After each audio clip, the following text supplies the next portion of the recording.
Sir ఇప్పుడు sports mens కూడా surgeries జరుగుతున్నాయి. స్పోర్ట్స్ మెన్స్కి ఒకలాగా, మా నార్మల్ మెన్కి ఒకలాగా వేరియేషన్స్ ఉంటాయి. మగవాళ్ళకి ఒకలాగా, ఆడవాళ్ళకి ఒకలాగా. జెండర్ డిఫరెన్సెస్ అయితే ఏమి ఉండవు సార్. స్పోర్ట్స్ మెన్ అనేటప్పటికి ఏంటంటే they are more into very high demanding, very active life స్టైల్లో ఉంటారు కాబట్టి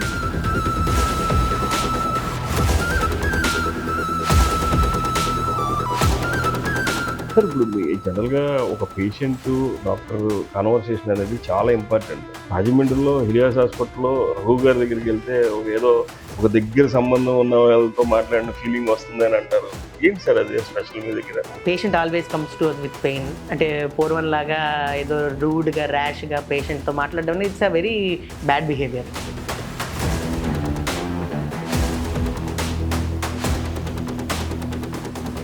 hi friends, welcome to Suman TV.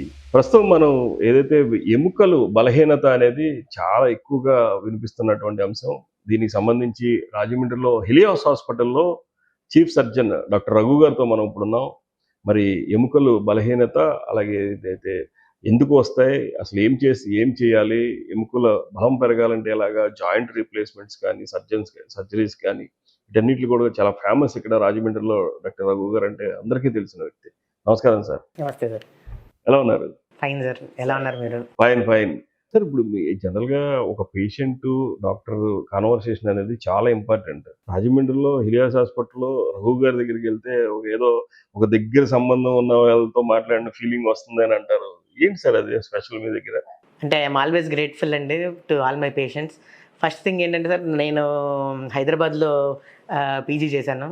Okay, most famous hospital twin స్టేట్సే కాదు, సౌత్ ఇండియాలో సన్షైన్ హాస్పిటల్ అని డాక్టర్ గురువారెడ్డి గారు.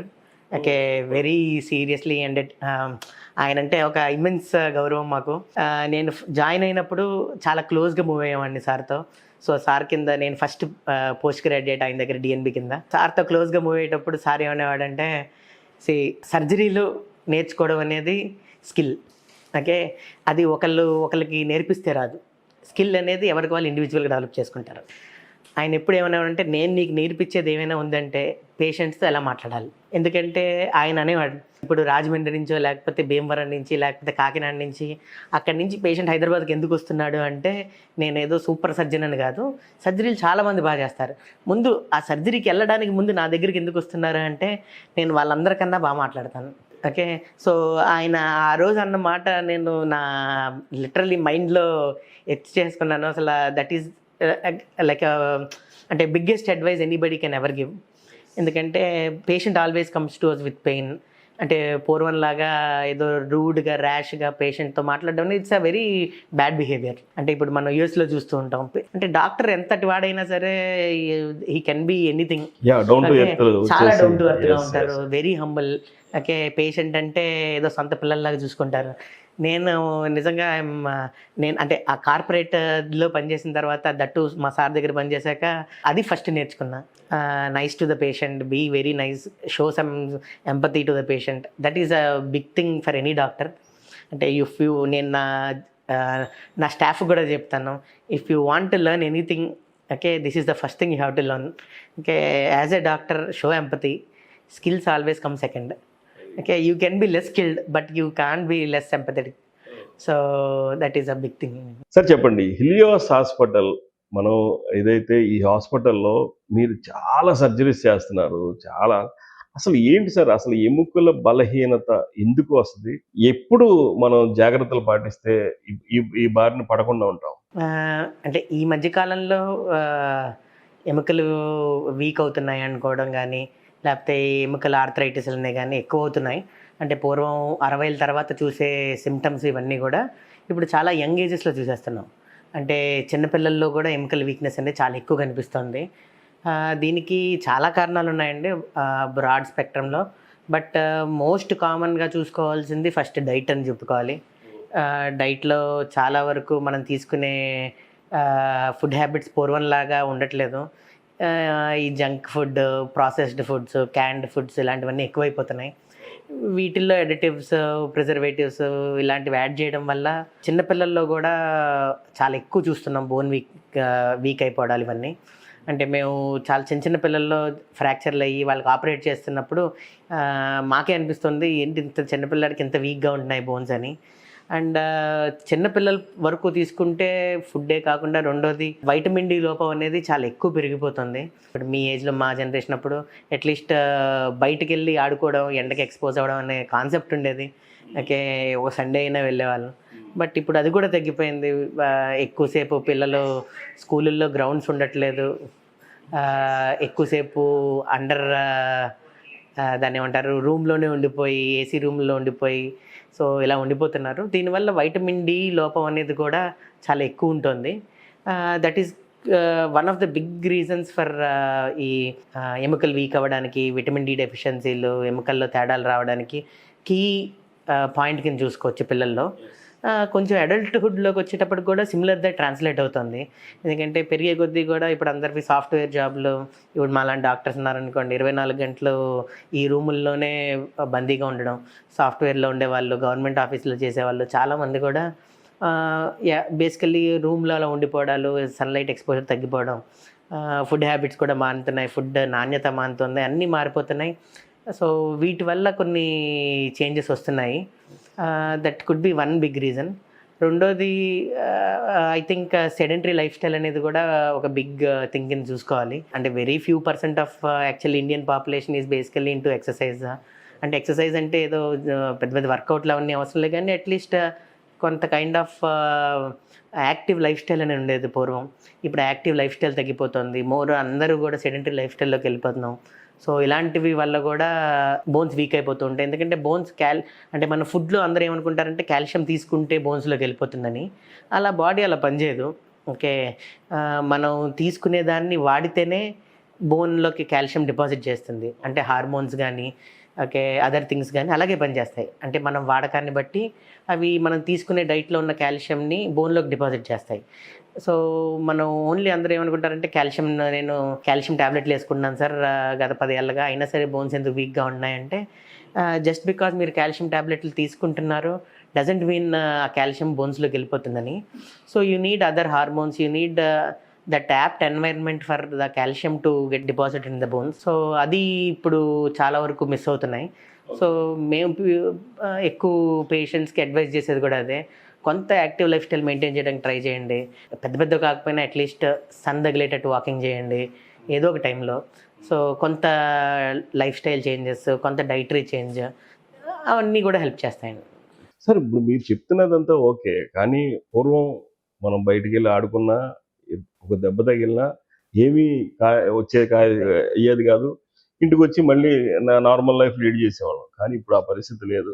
నిజంగా ఒక పిల్లవాడు బయటికి వెళ్ళి జంక్ ఫుడ్స్ వీటి వల్ల బయటికి వెళ్ళి ఏదైనా దెబ్బ తగులుతుంటే బోన్ విరిగిపోతుంది.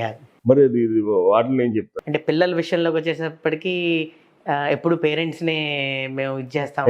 ఓకే, అంటే మీరు అందరూ చూస్తున్నట్టుగానే పిల్లల్లో కూడా బిహేవియరల్ తేడాలు వస్తున్నాయి. ఓకే, దే ఆర్ మోర్ దాన్ని ఏమంటారంటే స్క్రీన్ ఫోకస్డ్ అయిపోయారు. So beat TV, beat phone ఇలాగా. సో వాళ్ళకందరికీ ఏం చెప్తున్నామంటే పేరెంట్స్కి అంటే పేరెంటల్ అడ్వైజ్ ఇవ్వగలం. ఎందుకంటే మరి రెస్పాన్సిబిలిటీ వాళ్ళదే, వాళ్ళు పెరిగే వరకు. సో పేరెంట్స్కే చెప్తూ ఉంటాం, అమ్మ తప్పదు, ఓకే మీ జనరేషన్లో మా జనరేషన్లో మన జనరేషన్లో ఎలా ఉన్నాయో వాళ్ళకి కూడా కొంత ఇన్కల్కేట్ చేయాలి. పేరెంట్స్ మీరు కొంచెం రెస్పాన్సిబుల్గా తీసుకుని అంటే స్కూల్లోనే మగ్గిపెట్టేయకుండా కాస్త బయటకు తీసుకెళ్ళండి.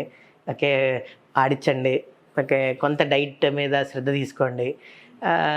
యూ కెనాట్ అవాయిడ్ అన్నిటినీ అవాయిడ్ చేయలేము. I can understand junk food కంప్లీట్గా అవాయిడ్ చేయాలి, ఇవన్నీ కెనాట్ హ్యాపెన్. బట్ అట్లీస్ట్ మన వరకు కొంత మరి పేరెంటల్ కేర్ అవసరం. సో కొంచెం రెస్పాన్సిబుల్గా తీసుకుని జాగ్రత్తలు తీసుకోవడమే. సో అంటే స్కూల్స్ వైపు నుంచి కూడా అంటే మేము కొన్ని స్కూల్స్కి వెళ్ళి కూడా అడ్రస్ చేస్తూ ఉంటాం. సో ఫస్ట్ అడ్రస్ చేసే ఇష్యూ ఏముందంటే ఇదే చెప్తాం సార్. మా టైంలో అంటే నేను మా స్కూల్కి వెళ్ళినప్పుడు కూడా ఇదే చెప్పాను. చిన్న టాక్కి పిలిచినప్పుడు, సార్ మా టైంలో అట్లీస్ట్ గ్రౌండ్ ఉండేది, ఆ గ్రౌండ్లో ఆడుకునే వాళ్ళం. ఇప్పుడు ఆ గ్రౌండ్లో కొత్త బిల్డింగ్ వచ్చింది. సో పిల్లలు ఆటలు అంటే మర్చిపోతున్నారు.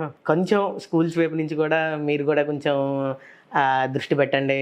ఓకే, ఎందుకంటే స్కూల్ ఈజ్ బేసికలీ ఎన్వైర్న్మెంట్, అన్ని వైపుల నుంచి పిల్లల్ని అభివృద్ధిలో పెట్టాలి. సో హెల్త్ అనేది అంతకన్నా మోర్ ఇంపార్టెంట్. చదువు రేపైనా చదువుకోవచ్చు, హెల్త్ ఎప్పుడు మెయింటైన్ చేసుకోవాలి. అండ్ ఆ హెల్తీ హ్యాబిట్స్ చిన్నప్పటి నుంచి ఇన్కల్కేట్ చేయడానికి ఐ థింక్ బెస్ట్ ఎన్వైర్న్మెంట్ ఈ స్కూల్. ఆ ఇనిషియేటివ్స్ వాళ్ళ వైపు నుంచి కూడా మేము ఫోర్స్ చేస్తుంటాం లిటరల్లీ. ఓకే, చేయండి చేయండి అని చెప్పి. దాంతోపాటు మా వైపు నేను ఫ్రీక్వెంట్గా అందుకని క్యాంప్స్ కూడా పెడుతుంటాం. ఇప్పుడు there are lot of BMD machines అన్ని అవైలబుల్గా ఉన్నాయి. ఆల్మోస్ట్ ఎవ్రీ మంత్ ఒకసారి ఆ ఫ్రీ క్యాంపుల కింద పెడుతున్నాం. At least it will bring some awareness to the patients. Okay, అంటే మనం ఒక 10 సార్లు చెప్పామనుకోండి, అమ్మ బోన్స్ వీక్ అవుతున్నాయి, బోన్స్ వీక్ అవుతున్నాయి అంటే అట్లీస్ట్ వాళ్ళు 2 సార్లు రియలైజ్ అయినా వాళ్ళు రియలైజ్ అవ్వడమే కాదు, వాళ్ళు రియలైజ్ అయితే పక్కాలకు కూడా చెప్తారు. నేను ఇలా వెళ్ళాను, ఇలా జరిగింది, ఆయన ఇలా చెప్పారు, ఓకే నువ్వు కూడా ఇలా ఫాలో అవ్వు, నువ్వు కూడా నొప్పులు అంటున్నావు కదా. సో దాన్ని ఏమంటారు, ఆ మంచి వర్డ్ అనేది it will spread faster. Sir ఇప్పుడు స్పోర్ట్స్ మెన్స్ కూడా సర్జరీస్ జరుగుతున్నాయి, చాలా ఇబ్బందులు పడుతూ ఉంటారు, దెబ్బలు తగులుతూ ఉంటాయి. అటువంటిప్పుడు మీరు అసలు సర్జరీస్ ఏ రకమైన ప్రికాషన్స్ ఉంటాయి? అంటే స్పోర్ట్స్ మెన్స్కి ఒకలాగా, మా నార్మల్ మెన్కి ఒకలాగా, ఎలా వేరియేషన్స్ ఉంటాయి? మగవాళ్ళకి ఒకలాగా, ఆడవాళ్ళకి ఒకలాగా? జెండర్ డిఫరెన్సెస్ అయితే ఏమి ఉండవు సార్. స్పోర్ట్స్ మెన్ అనేటప్పటికి ఏంటంటే they are more into a very high demanding, very active life స్టైల్లో ఉంటారు కాబట్టి వాళ్ళకి కామన్గా చూసేవి ఏంటంటే ఫ్రాక్చర్స్ కాకుండా, ఫ్రాక్చర్స్ ట్రీట్మెంట్ అందరిలోనూ ఒకలాగే ఉంటుంది. బట్ స్పోర్ట్స్ పీపుల్లో ఎక్కువ చూసేది లెగమెంట్ సంబంధించిన ప్రాబ్లంలు ఎక్కువ చూస్తుంటాం. అంటే ఆడుతున్నప్పుడు మడం దగ్గర మడత పడడం కానీ, మోకాల దగ్గర ట్విస్టింగ్ ఇంజరీలు కానీ, ఆడుతూ పడిపోవడం కానీ, ఓకే ఇలాంటివి చాలా ఫ్రీక్వెంట్గా చూస్తూ ఉంటాం. దట్టు కొంచెం ఇప్పుడు స్పోర్ట్స్ లైక్ ఫుట్బాల్లో కానీ, షటిల్, బ్యాడ్మింటన్లో కానీ, క్రికెట్లో కూడా చాలా ఎక్కువ చూస్తూ ఉంటాం. దానికి జరగకుండా ఉండడానికి తీసుకోవాల్సింది ఏంటంటే కంపల్సరీ, అంటే వాళ్ళందరూ మెయింటైన్ చేస్తుంది కొంచెం మంచి ప్రీ వర్కౌట్ ఉండాలి, కొంచెం వార్మప్ ఉండాలి. అంటే ఇప్పుడు క్రికెట్ అంటే జస్ట్ బ్యాటింగ్ బౌలింగే కాదు, ఇప్పుడు విరాట్ కోహ్లీ లాగా ఫిట్నెస్ కూడా మెయింటైన్ చేయాలి.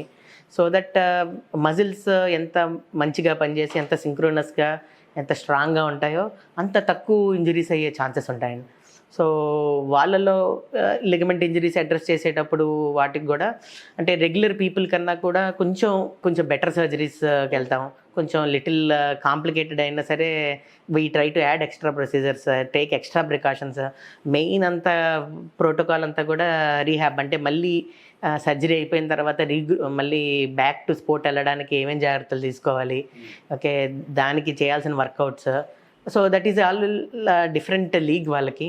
నా వరకు I advise all my patients be it a sports person, not a sports person, అందరినీ ట్రై చేయమంటాను. ఎందుకంటే everybody wants to play some day. IPL cricketer అవ్వకపోయినా గల్లీ క్రికెటర్ అయినా ఉంటాం కాబట్టి అట్లీస్ట్ గల్లీ క్రికెట్ని ఎంజాయ్ చేసేటట్టయినా మనం ఆటని ఆస్వాదించాలంటే కొంతవరకు we should make him do that.